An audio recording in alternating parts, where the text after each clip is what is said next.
Sorry about that, everybody. No problem. Okay, let's get started. So thank you very much for inviting me to come and talk to you. I haven't quite been an ecologist at the National Trust for many years. I've been in this job for 4 years, although I have worked for the National Trust for 6 years on a similar role before that. But yeah, let's go on with what I'm going to talk to you about today. So this is a quick outline of the talk. I'm going to talk about the National Trust in the Yorkshire Dales and give you an introduction to that. And then I'm going to move on to the Upper Wharfdale estate, which is the most relevant area to this group. I'm going to cover some examples of conservation projects and habitat management work that we do in the Dales. A quick look at some species conservation and monitoring, and then some thoughts about the big challenges and projects that we've got coming up in the future. So here's a map of the main land area that's owned by the National Trust in the Dales. You'll see there are two big areas of land. The most northerly one is the Upper Wharfdale estate, which I'll mainly concentrate on today. And then we've got another big block of land that's centred around Malham Tarn, just south of that. We do have some smaller areas, so we've got a farm up in Wensleydale, we've got another farm up in Coverdale, which isn't quite on this map. And then we've got some nice woodlands and grasslands close to Richmond, which are good for a visit if you're ever up that way. So that's what it looks like on the map. Here are a few facts and figures about National Trust property in the Dales. So we have approximately 8,000 hectares of land, and over a quarter of that is designated. So by that I mean it's sites of special scientific interest, or SSSIs. We have some European designated sites, so they're habitat designations or special areas of conservation. And then we've got two national nature reserves, the Malham Tarn National Nature Reserve and Newhouse Meadows, which is a smaller reserve just north of Malham. And we also have an internationally designated Ramsar site, which is a wetland designation, and that covers Malham Tarn and the wetland areas around Malham. As well as those areas with statutory designations, we've got approximately 3,800 hectares of priority habitat. So these are habitats that are listed under the NERC Act, the Natural Environment and Rural Communities Act of 2006, and they account for the good quality grasslands, woodlands, wetlands. So the nice bits really, and they are about half of the land that we own in the Dales. And as well as that, we have some buildings. Some of these are residential properties which are let out to tenants. We've got some big buildings like the one in the picture, which is Malham Tarn House. And then there are let me think, about 23 tenanted farms in the Dales, and this is 97% of the land area that we have. So we've got to work very closely with our farmers to get as many gains for nature as we can. A little bit about our work. I'm sure many of you are familiar with the National Trust, and you might know that the National Trust has land throughout England, Wales and Northern Ireland. There is a National Trust for Scotland, but that's a sister organisation to ours. And because we're a national organisation, we have national strategies and priorities that we need to work to. So the National Trust released a new 10-year strategy. We work on this 10-year cycle of strategies, and a new one was released in January 2025, and that set some really ambitious targets for nature restoration and habitat creation. And there's actually a target of improving habitats, over 250,000 hectares of habitat creation and restoration by the end of the 10-year period, which is really quite a stretching target, given that accounts for the full amount of National Trust land. Now we're not attempting to get every single hectare of National Trust land into pristine condition. But instead, what the National Trust wants to do is to achieve this 250,000 hectare target by working with other organisations and partners, so that not only do we do a lot of work on our own land, but we work with others to get gains for nature outside of our land as well, which is a really good approach, but also really challenging, as I'm sure you'll know. So there's some of our national priorities. As a team in the Yorkshire Dales, we're quite a small team. We have an office at Malham Tarn House, which I've just showed you in the picture. We're around the back. We don't get the nice view, but we have got the good location. And some of my colleagues are based in the office, and they help keep things running, work out the finances, look after the buildings and the vehicles, and deal with the visitors and so on. And then we have a countryside team, and I'm part of that team. So that team includes a countryside manager. We have a ranger team, some of whom cover the Wharfdale area, and some are based in Malham. And we have a peat restoration officer as well. So small team, but we've got lots going on. As well as our staff, we've got a group of fantastic volunteers, and these volunteers, I'm sure people will know, volunteers are really important throughout the country for the National Trust. And our volunteers might do things like, some of them are skilled at walling and fencing and so on, some of the sort of estate tasks that we have. Some of them carry out surveys for us of botanical surveys, butterfly surveys and birds. And we've also got a very useful volunteer who is works in the office and is really good on spreadsheets, which is, take my hat off to him.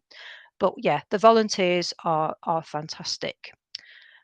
We also work closely with our farmers, and I've already mentioned the importance of this. Our farm tenants obviously are have the kind of important role in managing land, and as much as possible, we try to ensure that that's done in as nature friendly a way as possible. And then we've also got residential tenants, as I've also mentioned. And we work closely with the local community. This might be through formal means, through things like working with parish councils, or it might be more informal things like leading guided walks, or doing talks like this one. So moving on to the Upper Wharfdale estate, obviously one of the big areas of land that the National Trust owns in the Dales. And this is largely thanks to a legacy from the Watson brothers. So Graham and David Watson gave a very generous gift to the National Trust. They were involved in the textile mill industry until the late 1950s. And then they moved on from that business and began buying up farms in the Yorkshire Dales, always with the intention of gifting these to the National Trust, where they wanted them to be protected for everybody to enjoy. David Watson, one of the brothers, died in 1988, and at that point, Graham Watson began the process of handing over the land to the National Trust, which was completed in 1989. And that totaled 7 farms. And Graham Watson was a keen visitor to the Dales, even after he'd gifted all this land. And there is when he died in 2002, his death was commemorated with a memorial oak tree, which was built overlooking one of his favourite viewpoints across the valley on Redmire Farm. Since then, the National Trust has continued and making acquisitions and added more farms. So we've now got land which stretches from almost up in Greenfield Forest at Beckermons right down to Kettlewell. So this enables us to look at landscape scale work to try and improve nature and in connectivity, which is fantastic. So that's Upper Wharfdale. So moving on now to some of the activities for nature conservation that we've done. There's been a lot of work on tree planting in Upper Wharfdale. This has been a big push over the last, going back probably 20 years. This has been an important activity for us. And a lot of that work's been focused on gills, which are I'm sure you know, the steep-sided valleys that often are on the sides of the main dale. Gill woodlands are they're a good place to plant trees for quite a few reasons. In the Yorkshire Dales, as I'm sure people know, that the tree cover is very low. It's a very open landscape, so there is some concern that tree planting can have a bit of an impact on the landscape. And we are in a national park, which is a landscape designation. So planting trees in gills like this means that there's not much impact on the skyline and the landscape. So it's good from that point of view. It's also good from a natural flood management point of view because it helps to slow the flow of water down these steep-sided valleys. The farmers quite like these gill woodlands because it's quite difficult to gather stock in these steep-sided valleys. The sheep can disappear and not be very easy to gather. So they're often quite happy for them to be fenced out and trees to be planted in them. And you'll see from the picture that the approach to tree planting isn't all about planting lots and lots of trees at high densities in straight rows. That's not what we're about at all. Any tree planting that we do, we try to do it in a very naturalistic way. So it's in small clumps with areas of open space left in between. And the National Trust, although we do have some very stretching targets for tree planting, in the Dales, our approach is very much about putting trees back into the landscape rather than a kind of block woodland creation. And we see tree planting on a spectrum, really, from more closely planted trees right through to individual trees and hedges. So a whole kind of spectrum of tree planting. To achieve any of this, we need to work very closely with farm tenants because quite often we are taking away grazing land to plant trees. So it needs to be something that works with the farm system. And I think increasingly farmers are realizing the benefits of trees as we get these drought conditions and hotter summers. Trees can provide really important shade for livestock. We have one farmer who has planted a lot of hedges and finds that as we get these stormier conditions, as the climate changes, they're a real benefit for his stock to shelter from wind, particularly in February, March time when you're getting towards lambing time. So we have heard good feedback from some farm tenants, although some farmers are still a little bit sceptical about tree planting. And I do think quite often about the hidden benefits of this kind of work because, as you'll see, there is a fence in this picture. We have excluded stock from this tree planting area. Sheep and trees don't mix at all. So if you exclude stock, what you start to see, as well as the trees starting to thrive, you also see the vegetation starting to recover. And this gives us a real glimpse of what it would be like if we could reduce stock over larger areas of land and see that vegetation coming back. Because these are areas of land that haven't been over fertilized or ploughed and reseeded, so you've lost all the seed bank or the plants that kind of hang on in a vegetative state. These are areas that really just don't get much regrowth of the kind of native vegetation because it's just been heavily grazed. So when you do exclude it, you start to see some wonderful things happen. And it will be great to see that over a larger area. I just wanted to say at this stage that we're really, really grateful for the Wharfdale Naturalists' contribution to some of our projects. The list's getting longer, and it's been really great to have that funding for various projects. These ones are kind of along the tree planting theme. So the left-hand picture is fencing out Strands Pot, which is just above Yocknthwaite Farm, as well as protecting that pot from sheep, which would stray into it from time to time.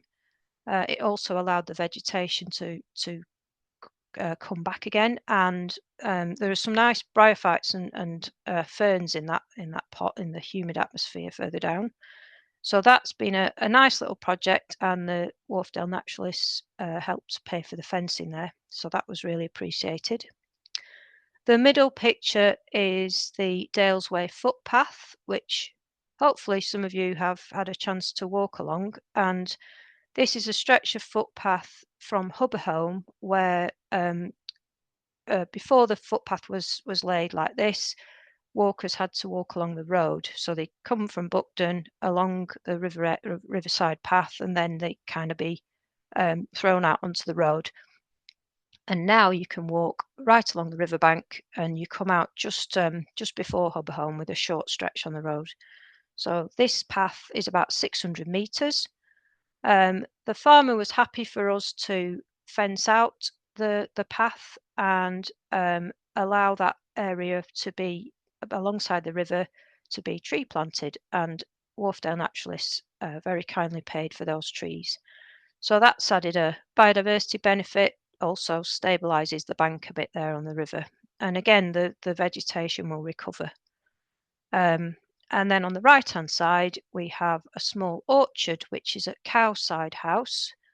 This is an ancient building, I think it's 17th or even 16th century, now managed by the Landmark Trust as a holiday home. So if you want to find out more about that, have a bit of a nosy, you can have a look on their website. And we've planted some old varieties of fruit trees. So this will provide a useful source of nectar and pollen in the sort of spring, early summer, and then late summer, early autumn, it'll be food for birds. So that's a nice little boost for biodiversity, and also fits in actually with, we've done some research on the history of orchards in the Dales, looking at the old first edition OS maps, and they are often quite marked close to farmsteads. So this is following in that tradition. So thank you all for your contributions. Just moving on to another type of habitat restoration that we get involved in.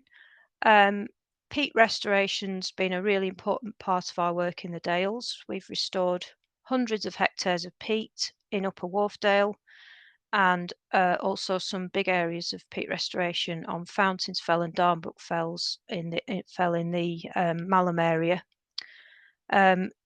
I'm sure people know that peat is a very important carbon store, but it doesn't store carbon very well. In fact, it releases carbon if the peat is exposed to the air. So if you've got areas of bare peat with no vegetation, and it's actually releasing carbon, which is obviously bad news. It's also not in an ecologically intact state either. So we've done lots of work on this. You can see in the picture there are some timber sediment traps. We don't call them dams because they do allow a certain amount of flow through them. And the idea of these sediment traps is that the water will flow very slowly, and gradually the vegetation will build up behind these wooden structures. And you get, in some areas where they've been in for a while, you start to see the sphagnum returning and the cotton grasses. And instead of a degraded gully-like feature, you start to get vegetation back again. Sometimes the peat has to be reprofiled using a digger. So that means if you get a sort of steep-sided peat hag, which has got a vertical face to it, the digger will change the profile of that by making it about a 45-degree angle. Where possible, it's covered with existing vegetation, and if that's not possible, then you might need to replant it, revegetate it with plugs of sphagnum moss or in some cases heather brash, so that the heather seed can germinate and start to colonise those areas of bare peat. So this is really stage one of a very long process, but the getting the diggers in and the helicopters dropping off these materials, which is in itself a bit of a carbon hungry kind of exercise, that will kickstart the restoration, and then over the next few decades, the peat will start to recover and also start to build again, so it can store carbon. So that's very important activity. Moving on to some of our habitat management, we've got woodlands in the Dales, not very many. As I said, the Dales has very low tree cover of around 4%, but we do have some important woodlands, and they need a certain amount of management. So the one in the picture is an unusual one. This is Redmire Wood, which is across the wharf from Buckden. Although there are some ancient semi-natural fragments of woodland in there, it's also been planted up. It was owned by the Ramsden family in the mid-19th century. They decided to make what was effectively a landscape garden at the time. So there were bits of woodland, and then they planted all these exotic species, which makes for interesting management. It's also obviously got historical importance, and the National Trust, being a nature and heritage charity, needs to think about the historical management as well. But it's good to see that there's been some regeneration of native species in there. So bird cherry, hazel, and rowan have started to colonise as well. So that's an interesting one for any woodland managers. The kind of classic native semi-natural woodland of limestone areas like the Dales is upland, especially upland areas, is the upland mixed ashwood type of woodland. And we do have some fragments of that. Again, management of these woods is all about trying to get them in good condition, so trying to get regeneration. If there's any dead wood, we wouldn't clear it away. We would allow that to rot away and become part of the important woodland ecosystem. In some woodlands, you need to do a bit of clearing so that you can get some light into the woodland if the canopy is a bit dark. But sadly, a lot of these ashwoods, because of ash dieback, that isn't really a problem. The ash dieback is starting to open up the canopy for us. But these woodlands do have a very rich ground flora, so I suppose that will benefit in some ways from a slightly reduced canopy. Sometimes we do have to take down the ash if it is in a very an area near a footpath, say, or a road or a building, just for tree safety reasons. But as much as possible, it's a kind of minimal approach to woodland management, but following these kind of guidance that we have in our plans, which I'll mention in a second. We've also got some small but interesting examples of upland wood pasture. So the clues in the name there, you get some trees, some mature trees, some shrubby trees, but also some open areas which have more of a grassland flora, and they will have some livestock grazing in them. The key thing there is to get the numbers and the timing right for grazing, so that you can get both the woodland habitat and the grassland habitat in really good condition. And we would do our woodland management according to management plans or countryside stewardship agreements, which are agri-environment agreements that farmers can sign up to or landowners can sign up to, and they will set prescriptions about management. We've also got some lovely species-rich grasslands in the Dales. Again, these need some form of management, and usually the kind of general rule with any kind of species-rich grassland is very low input, very low intensity of management. So if you've got a hay meadow, for example, you'd be looking at taking your stock out in the spring, allowing the spring flowers to flower and set seed, and then keeping it stock free all through the summer so that the summer flowering plants can flower and set seed. Cutting it quite late, so mid-July onwards, usually in the Dales, and then baling that hay. Cutting it, allowing it to dry in the fields before you bale it. Ideally, sometimes farmers will turn it a couple of times. That helps it to dry, but it also helps to shake the seed out, so you've got a seed source coming from those plants that you cut.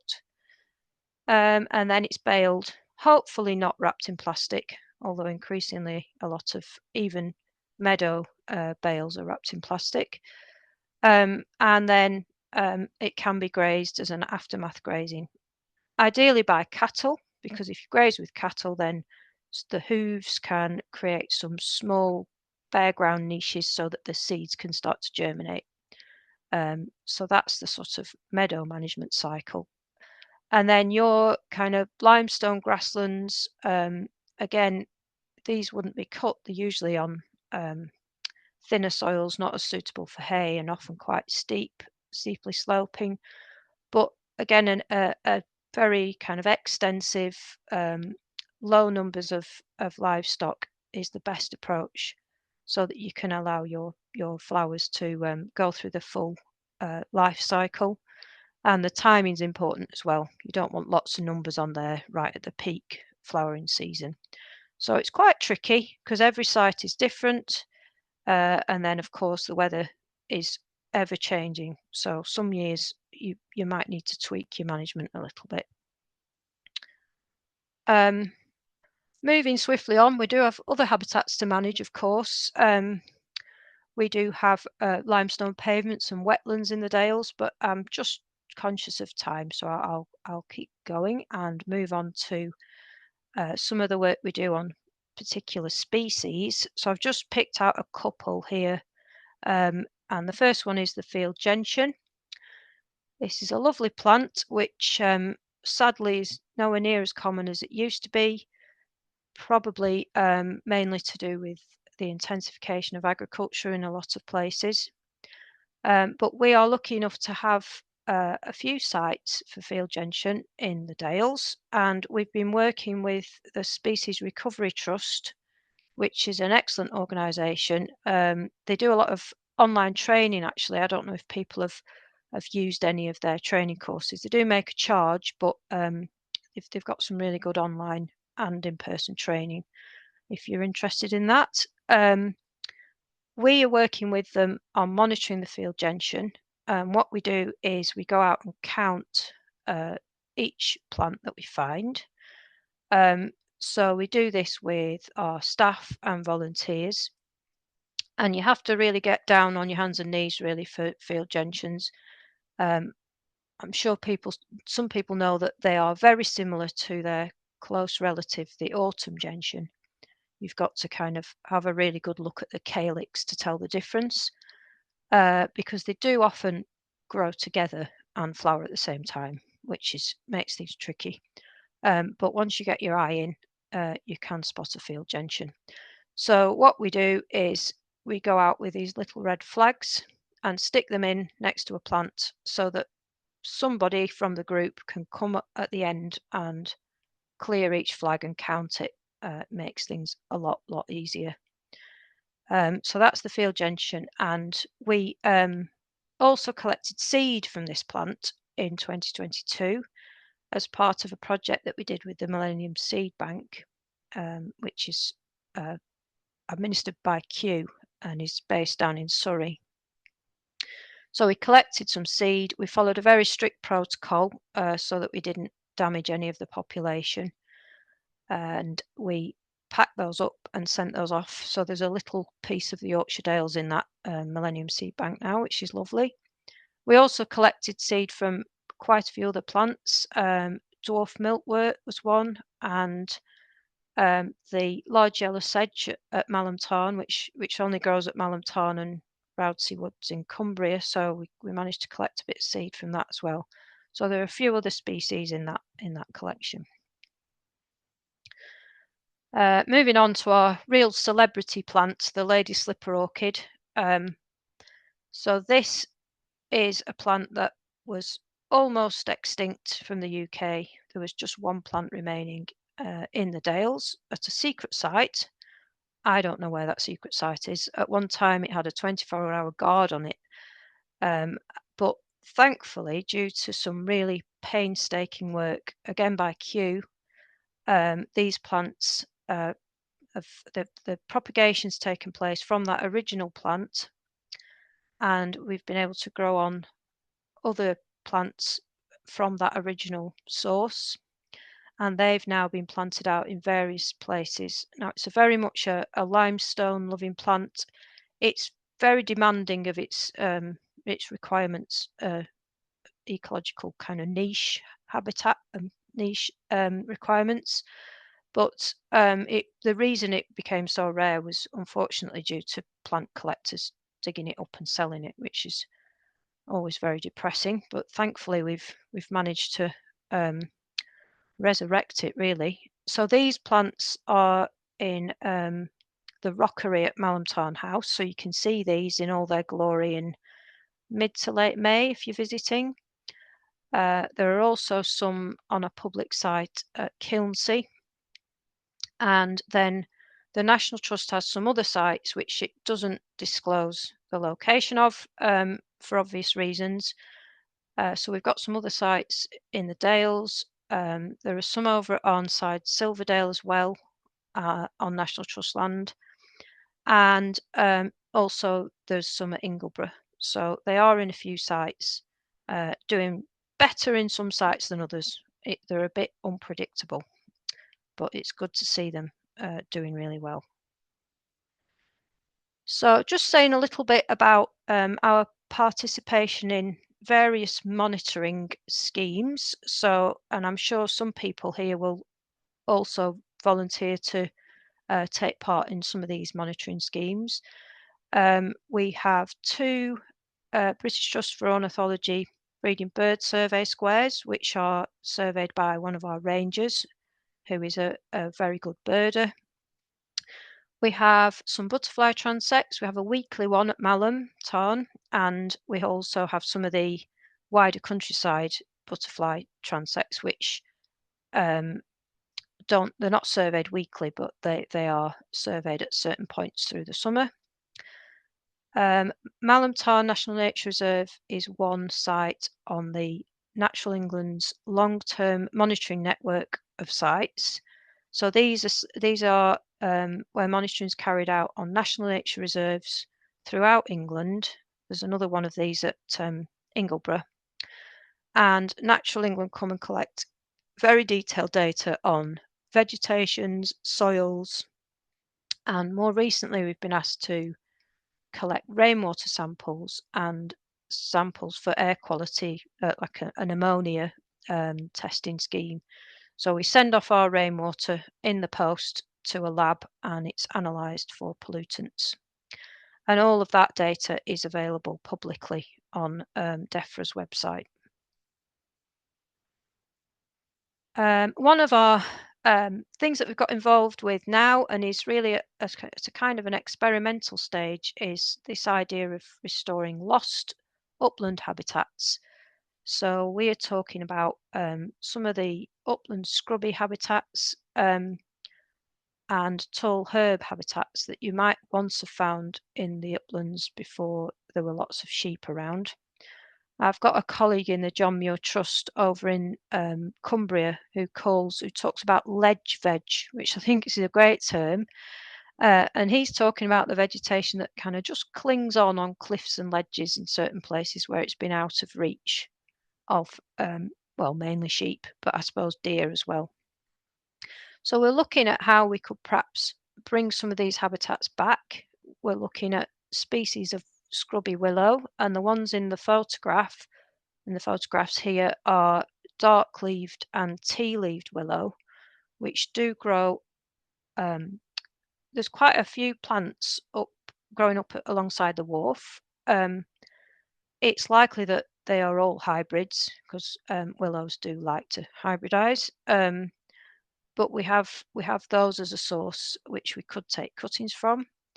And then some of our tall herb habitats, we're thinking about species like globeflower and melancholy thistle, which have been seen in the Dales as hay meadow plants, but could equally grow in a kind of a tall herb habitat in a upland situation. So we're just experimenting with this at the moment. It's something we're really interested in, and there's interest in this right across the north of England, really.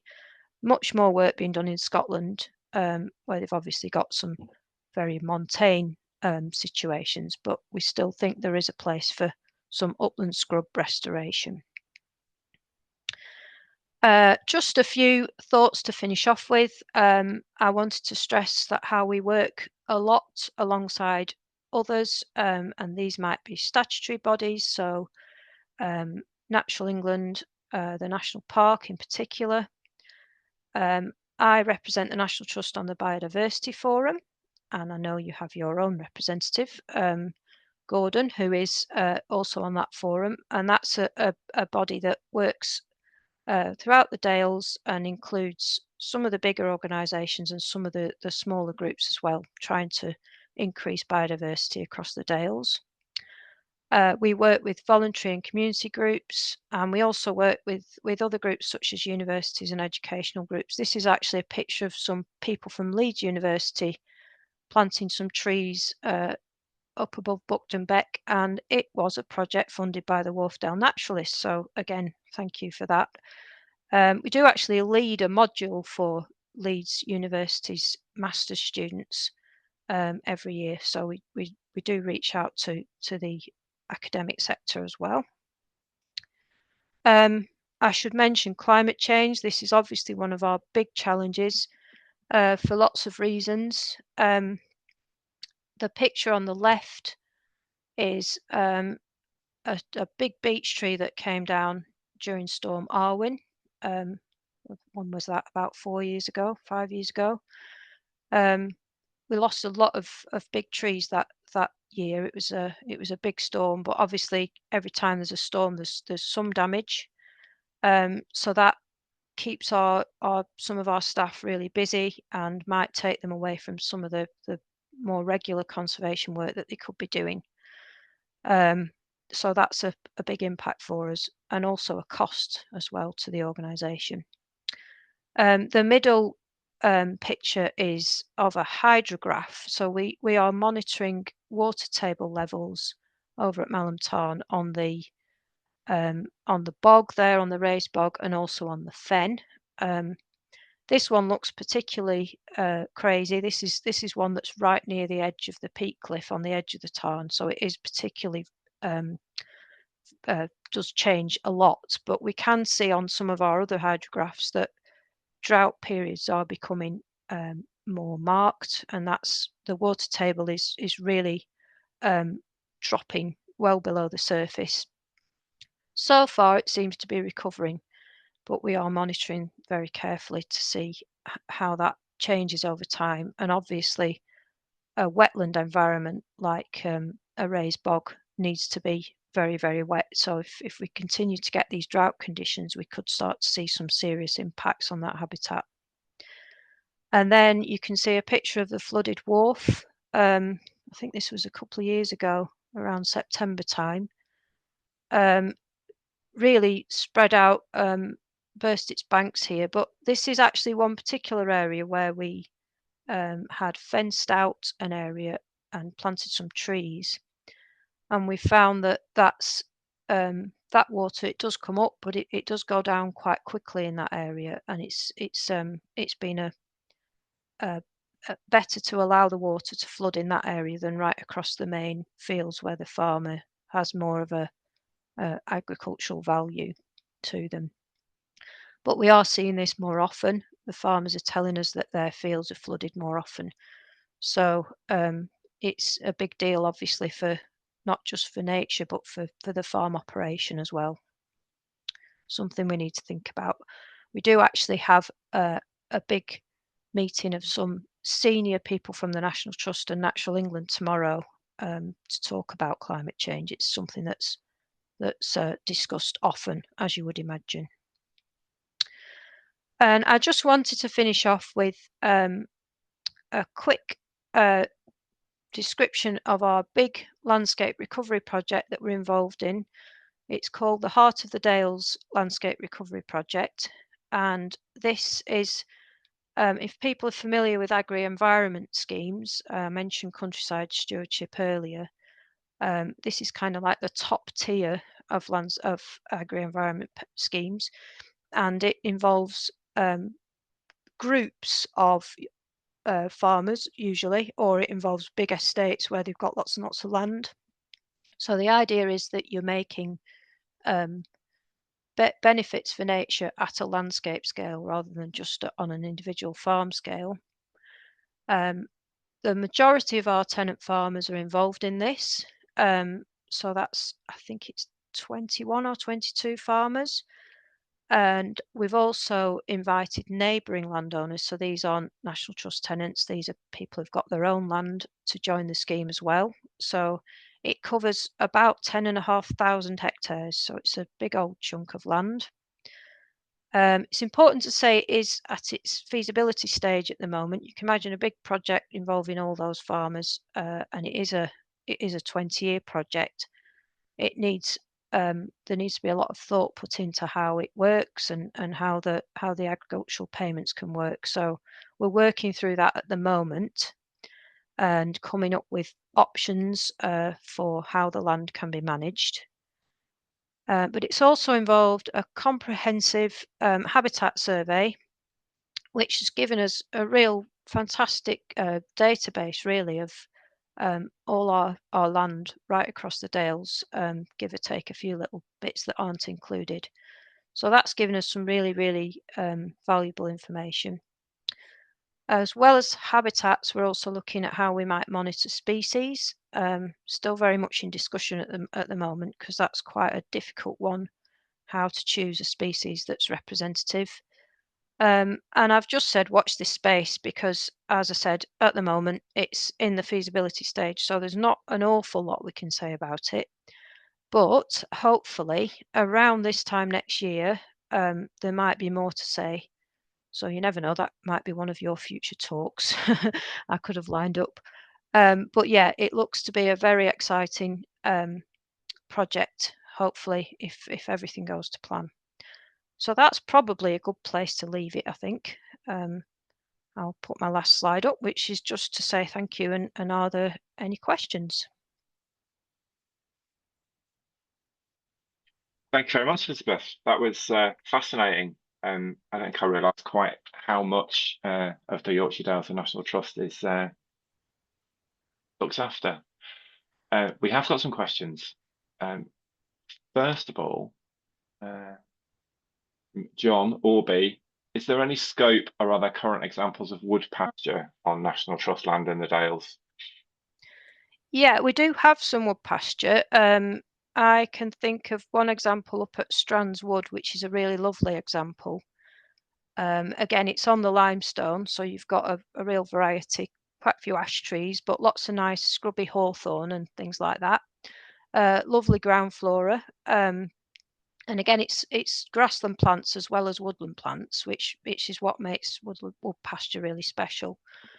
And the interesting thing about that one is it's actually grazed by sheep, which normally people think that cattle should be grazing wood pasture, and certainly Natural England's payments tend to be for cattle grazing. But in this case, it was grazed by sheep for a long time, and the farmer's got this kind of system going where he only has a few sheep on for short periods, and it just seems to hit the spot. Really, it seems to get the right balance of management. So that's a really good example. And then in this new project, the Landscape Recovery Project, we are looking to increase the amount of wood pasture. So that will be creating it as a new habitat, which is really exciting. So yeah, it's definitely something we support and we try and look after as best we can. Thank you. One from Richard. As owners of the land, can the trust stipulate in its tenancy agreements the amount of or siting of areas to be planted with trees and other activities beneficial to nature? Yes and no is the answer to that. We have some. The way tenancies work is that some of the tenancies we have are kind of ones that date back to the Agricultural Holding Act. I can't remember the date of it, but it was a post-war development which was trying to feed into the whole kind of food security after the war, but also security for tenant farmers. And they tend to be generational tenancies as well. So it might be that the granddad has passed it on to his son or daughter, and then that can go down to another generation. So those tenancies tend to be very difficult to change because they were set out at a different time when conservation wasn't as important. However, the National Trust also has, if a tenancy comes to an end, say the tenant doesn't have any children and they might die or retire, and the tenancy becomes vacant, then we can set up a new type of tenancy called a farm business tenancy. And in those tenancies, we can write much more into those. So we might say that there shouldn't be any inputs on the land, or there's a maximum stocking level, or we might say that certain areas should be set aside for trees. Or we can ask farmers to allow us to plant trees and take areas out of tenancy. And sometimes you can negotiate changes in the rent for that reason. So there are ways of doing it, but it tends to be easier with the more modern tenancies. Thank you. One from our president, Ian Brand. Are you using green hay to improve the flora of northern hay meadows? We have done. We've done that over at Hudswell, which isn't really a northern hay meadow. That's more of a lowland one. We've done it up at Newhouse Farm. It's reasonably successful. In my experience, it tends to transfer some of the annual species really successfully. So yellow rattle and eyebrights, they kind of do transfer really well, probably because they produce seed more in more quantity than some of the longer lived perennials, which aren't always as good at producing seed. They're kind of good at spreading vegetatively and take things a bit easy, so that there's not always as much seed available. So yeah, it's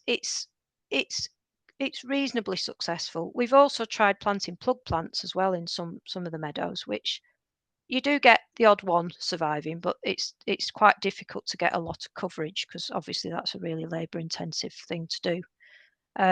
But probably the best thing is just really good management, I would say. Cool, thank you. Last but one, a two-parter, really. Again from Richard. Are the Dales sheep wrecked? And if so, what can we do about it? Oh, remember who I represent. Yes. Well, I mean, I think I've hinted at it quite a few times in my presentation that the places where we've planted trees, for example, and we've completely excluded stock. I always say the best thing we've done for our grasslands is to plant trees because it's it's made us completely take the stock off, and then you see the grasslands really coming back to life. So yeah, I think it would be great to see lower numbers, and that is something we're looking for in the landscape recovery scheme with the right amount of compensation to farmers. But it is a traditional activity in this part of the world, and I know a lot of people, it's their livelihood, so it's quite difficult to. I wouldn't use that term myself, but I think I can see the benefit of reducing stock numbers. Certainly, from an ecologist's point of view, it does look much more positive to have fewer sheep. Thank you. A question for me actually was obviously the landscape is like say traditional, and the amount of trees that go onto it are controversial. How do you sort of square the need for more tree cover to reduce flooding and improve biodiversity with that kind of, well, the Dales has always looked like this sort of Yeah, attitude? yeah. I mean, it has to people in living memory, and probably longer than living memory because we've had sheep around for centuries, probably. But if we were to remove sheep, then trees could very happily survive. I mean, people think there's a tree line in the Dales, but there probably isn't. The trees, they might be a lot more stunted in their growth, but they could probably grow right up on the summits of most of our fells if they weren't all wet and full of blanket bog. But yeah, I mean, I think when we do try to plant trees, if people are worried about this, there are lots and lots of constraints. So if we want to plant any trees over half a hectare in size, then we have to go through an environmental impact assessment process, which asks you lots of questions about things like habitats, landscape. Are there any breeding waders, territories that you might interfere with by putting predator perches in the landscape? Is there any archaeology? So all of those things, you can't really. You've got to think about all those constraints really carefully before you can plant trees at any kind of scale, really, and certainly if you're going to apply for any kind of government funding. So there are lots of checks and balances, but we are trying our best to get more trees into the landscape in this spectrum. As I said, it might be that some farmers, or in some places it's just a few individual trees or a hedge, where in other places you might be able to create a full woodland. So I think it's being really careful about choosing your site, really. Excellent, thank you. One final question, and you're anticipating this one, so I've saved it to the end. What has happened to the Madam Tarn house since the FSC left? We are in negotiations with a tenant at the moment. We're not able to say who that tenant is yet because it's still all going through all the legal processes. There is a lot of work to do at Tarn House. You can imagine a big building like that takes all sorts of maintenance and repairs, and it's not really in a fit state to let. But at the moment, yeah, there is a tenant in the wings, shall we say, and it will be used again quite soon. Excellent. Thank you very much for the update. I know people will be interested in that one. And thank you very much for your time. It's been fascinating to hear all about your activities in the Dales, and really fascinating to sort of see that our members, are contributing, and we're funding good stuff that's going on. And Yeah. the feedback from that is fantastic to get. Thanks ever so much. Yeah. So thank you very much for your time. Yeah. Thank you. Thanks, everybody.